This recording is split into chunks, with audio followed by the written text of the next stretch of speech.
தம்பிக்காக நம்ம வந்துட்டு இன்னைக்கு மீச்சோட வீடு வாங்கியிருக்கோம். வாங்க அன்பாக்சிங் பண்ணலாமா? தம்பிக்கு மீச்சோலேருந்து ஒரு ஹோம் தான் வந்துட்டு இன்றைக்கி வந்துட்டு ஆர்டர் போட்டிருந்தோம். அதோட ப்ரைஸ் பார்த்திங்கன்னா 324 ருபீஸ் தான் வருது. இந்த 324 ருபீஸுக்கு நாங்கள் வந்துட்டு நல்லா இருக்காதுன்னு நினச்சோம். ஆனால் ரொம்ப குவாலிட்டியாக சூப்பராக வந்துட்டு இருக்குது.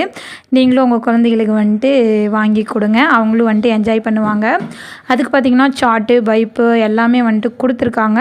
அது வந்துட்டு நம்ம தான் வந்துட்டு செட் பண்ணிக்கணும். அவங்க வந்துட்டு சார்ட் வந்துட்டு கொடுத்துருக்காங்க. அந்த சார்ட்டை பார்த்து வந்துட்டு நான் நீட்டாக பார்த்திங்கன்னா இந்த மாதிரி வந்துட்டு செட் பண்ணிட்டேன். தம்பியும் ரொம்ப வெயிட் பண்ணி உட்காந்து அதுக்குள்ளே வீட்டுக்குள்ளே போனான்னா பார்த்துக்கோங்க. இதோட லாங் வீடியோ வந்துட்டு நான் வந்துட்டு நாளைக்கு வந்துட்டு உங்களுக்கு அப்லோட் பண்ணுறேன். இதுதான் பார்த்திங்கன்னா வீட்டோட என்ட்ரன்ஸு. தம்பி பாருங்கள் ரொம்ப ஜாலியாக உள்ளெல்லாம் போயிட்டு வெளியிலலாம் வந்துட்டு கடைசியாக தலகாணி உள்ளே போட்டே வந்துட்டு படுத்துட்டான். அவனுக்கு ரொம்ப பிடிச்சிருந்துச்சு. இந்த வீடியோ உங்களுக்கு பிடிச்சிருந்துச்சுன்னா லைக் பண்ணுங்கள், ஷேர் பண்ணுங்கள்.